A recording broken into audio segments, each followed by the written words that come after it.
నమస్తే రమ్మగారు. నమస్తే జయ. రమ్మగారు, భక్తుల కథలు గతంలో మనము కొన్ని కథలు చెప్పుకున్నామండి. అలాంటి ఏదైనా కథ ఉంటే ఈరోజు చెప్పుకుందాం. భగవద్భక్తి. మనం భగవంతుని చూడడం ఎలా, సాక్షాత్కారం ఎలా దొరుకుతుంది, ఇలాంటివి సాక్షాత్కారం బోల్డ్ ఆలోచిస్తూ ఉంటాం. అవును. అంటే ఎవరికైనా దేవుడు కనిపించాడు, పురాణం విన్నాం అనుకో, వాళ్ళు ఎవరికో భగవంతుడు ప్రత్యక్షం అయ్యాడంటే ఎలా వస్తాడు, ఎలా ఉంటాడు, ఏం చేస్తాడు అలా మనకి ఎప్పుడు కనిపిస్తాడు, అసలు కనిపిస్తాడా, బోల్డ్ వస్తాయి కదా. అయితే అలాంటిది ఒక కథ చెప్దాం. తప్పకుండా. ఇది గౌహతి జైల్లో, అంటే మనకి నార్త్ ఇండియాలో అన్నమాట. ఏదో ఈ మధ్య కథల పుస్తకాలు 2-3 పంపించారు మా ఫ్రెండ్ ఒకరు. చాలా బాగున్నాయి, మంచి మంచి కథలు. నేను చిన్నప్పుడు ఒక చోట విన్నాను, దాని మీద ఒక క్లారిటీ లేదు నాకు. చాలా కాలం క్రితం నేను చదివితే బాగా గుర్తుంటుంది, వింటే సగమే గుర్తుంటుంది నాకు. ఒక 5-6 సార్లు వింటే గుర్తుంటుంది కదా కదా, ఓసారి వింటే అంత గుర్తుంది, ఏదో వేగ్గా గుర్తుంటుంది. అది కనపడింది అనమాట, చెప్దాం అనుకున్నాను. బాగుంటుంది, మంచి కథ. ఈ గౌహతిలో ఒక చిన్న జిల్లా, గౌహతి జిల్లాలో ఏవో ఖగీపూరు, గాంగీపూరు అని బోల్డని ఊళ్ళు ఉన్నాయి. ఆ ఊళ్ళలో జమీందారులు ఉండేవాళ్ళు, ఎప్పటి సంగతో ఇది.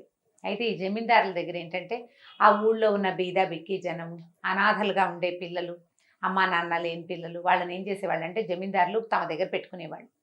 ఇక జమీలో లోపలే ఆ గడిలోనే ఉంటూ ఏవో వాళ్ళకి చేతొచ్చిన పనులు, గట్టిగా పని చేయగలిగే వాడితో గట్టి పని, చిన్న పని పని, ఏదో మేదకులుగా ఉన్నారనుకో, ఏదో గొడ్లు గాయటాలు, మేకలు గాయటాలు లాంటివి, కాస్త పాలు తీసి ఇవ్వటాలు, వాడి ఓపికను బట్టి వాడికి ఇన్ని గొడ్లని అప్పచెప్పేవాడు. వ్యక్తిని బట్టి వాడు చేయగలిగే పని, కొంచెం సమర్థుడు తెలివైన వాడు అయితే పై పనులలోకి ప్రమోషన్ వచ్చేసేది.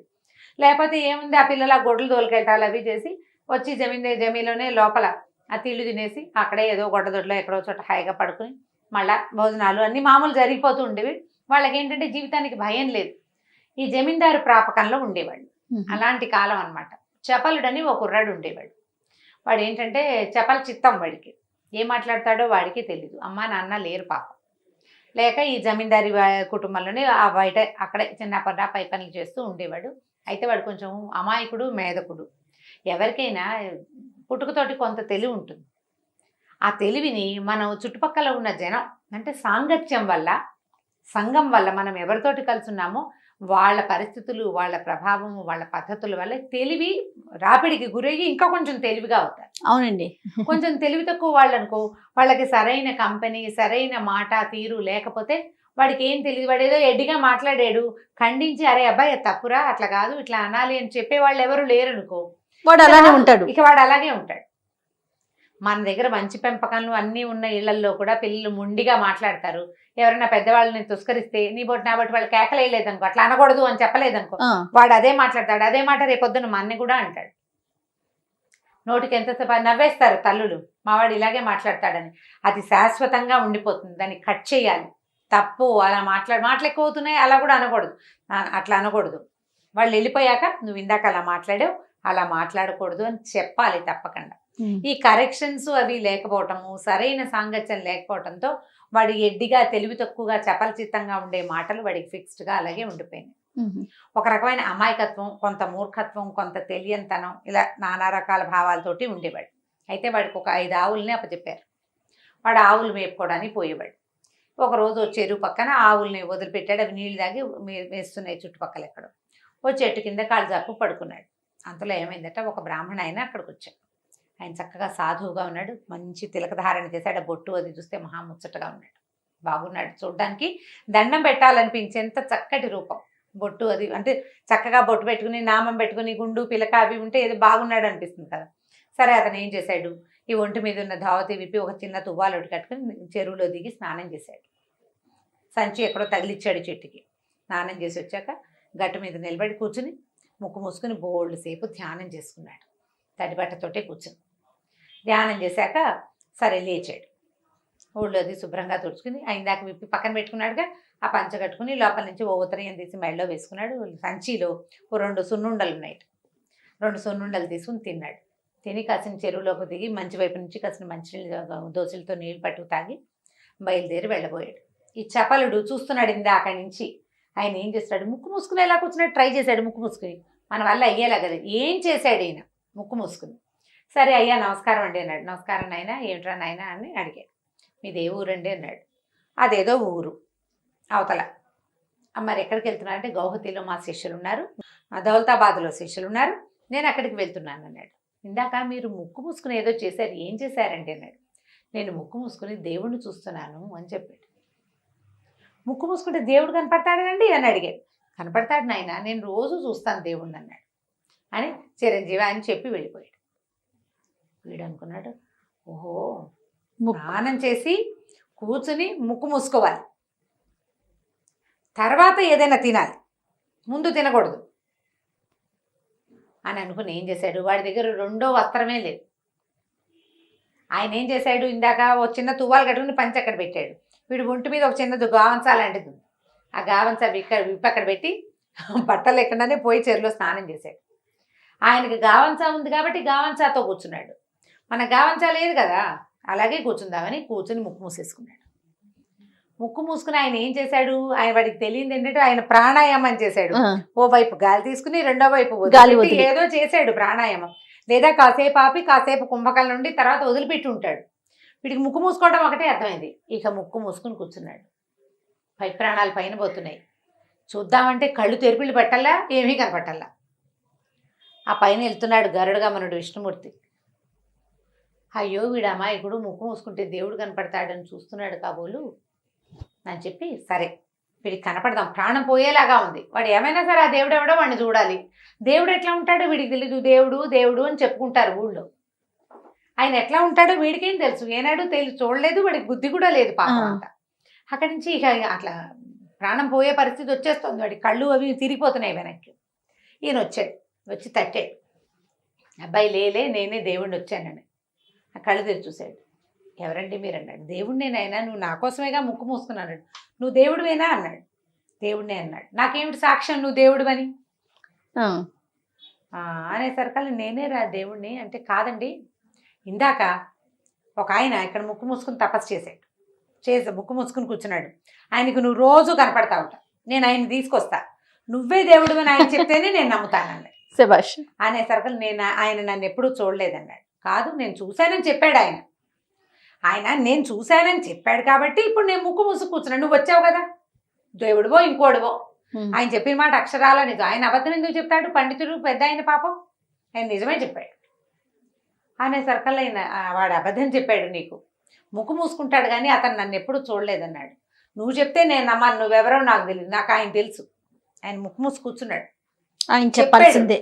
ఆయన చెప్పాడు, సరే నువ్వు ఇక్కడే ఉండు, నేను వచ్చే లోపల నువ్వు వెళ్ళిపోతావేమో, ఇక్కడ ఉండమని ఏం చేశాడు, ఈ 5 ఆవులకి మెడలో పలుపు తాళ్ళు కట్టి ఉంటాయి కదా పుచ్చుకోవడానికి వీలుగా, తాళ్ళు ఉడదీసి ఆ 5 తాళ్ళు ముడేసి ఆ విష్ణుమూర్తిని చెట్టు కట్టేసి పరిగెత్తుకుంటూ వెళ్ళాడు.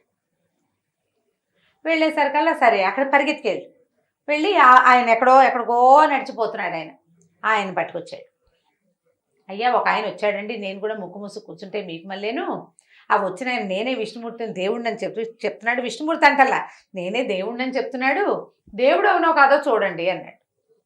అనేసరికల్లా ఆయన తెల్లబోయాడు. తెల్లబోయి వచ్చాడు దగ్గరికి.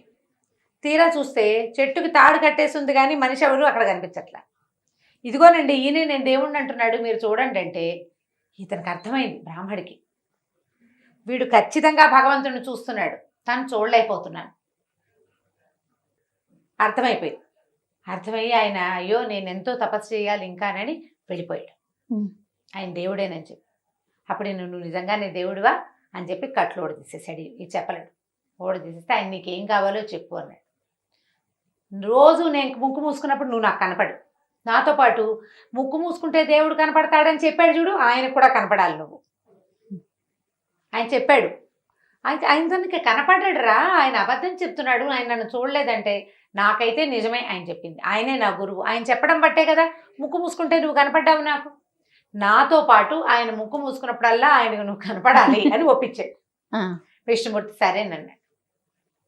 ఇతను రోజు కూర్చుని అక్కడ ధ్యానం చేసుకునేవాడు, భగవంతుడిని కళ్ళారా చూస్తూ ఉండేవాడు. వాడి బుద్ధి మారిపోయింది, చపలత్వం పోయింది.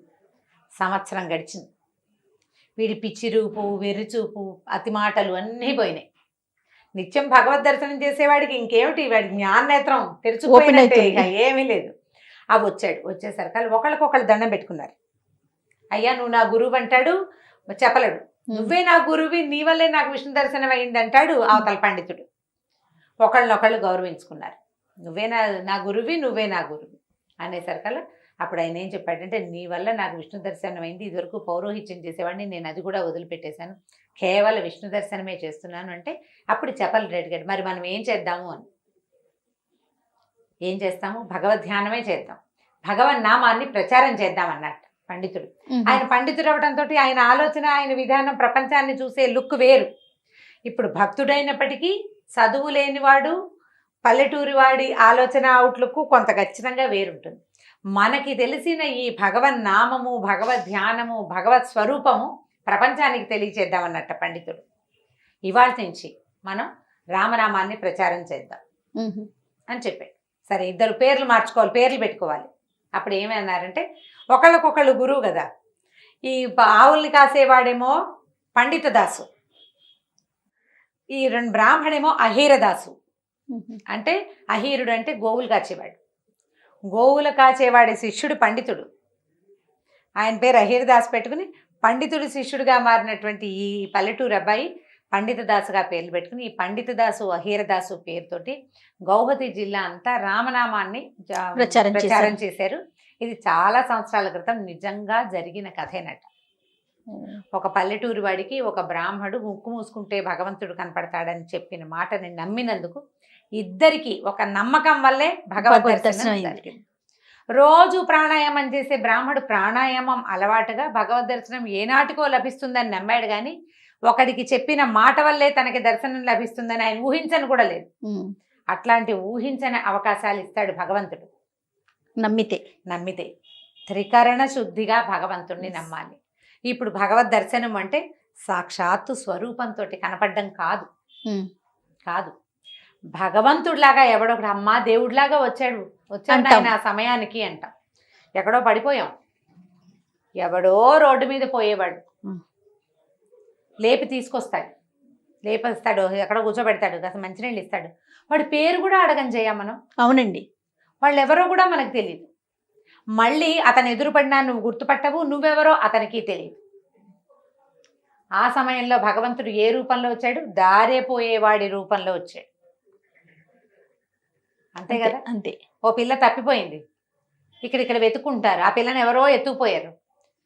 ఇటు నుంచి సైకిల్ మీద వెళ్తున్న ఓ కుర్రాడు ఎదుగుపోయిన ముష్టి దాని చేతిలో ఇంత చక్కటి పిల్ల ఉంది ఏమిటి, అక్కడ వెతుకున్నారు, ఈ పిల్లనేమో నా పిల్లని వెనక్కి తీసుకొచ్చిస్తే దేవుడు, అతనే దేవుడు, విష్ణుమూర్తి ఆ రూపంలో వచ్చాడు. మనం దాన్ని తెలుసుకోవాలి.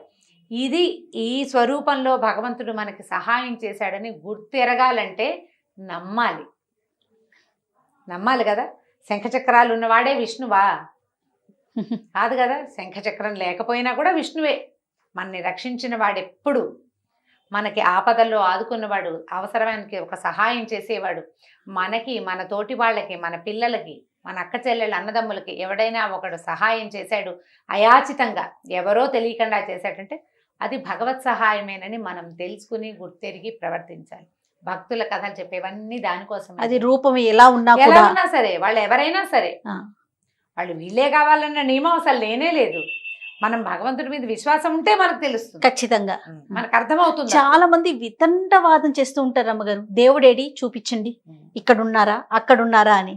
కానీ ఇలాంటి కథలన్నీ కూడా ఒక చంపపెట్టు లాంటివి కదా. నిజం. ఇప్పుడు కదా రమ్మగారు, నువ్వు గాలి పీలుస్తావు, చూపించు, అది చూపించలే, మనకి మిగిలినవి కనిపిస్తాయి.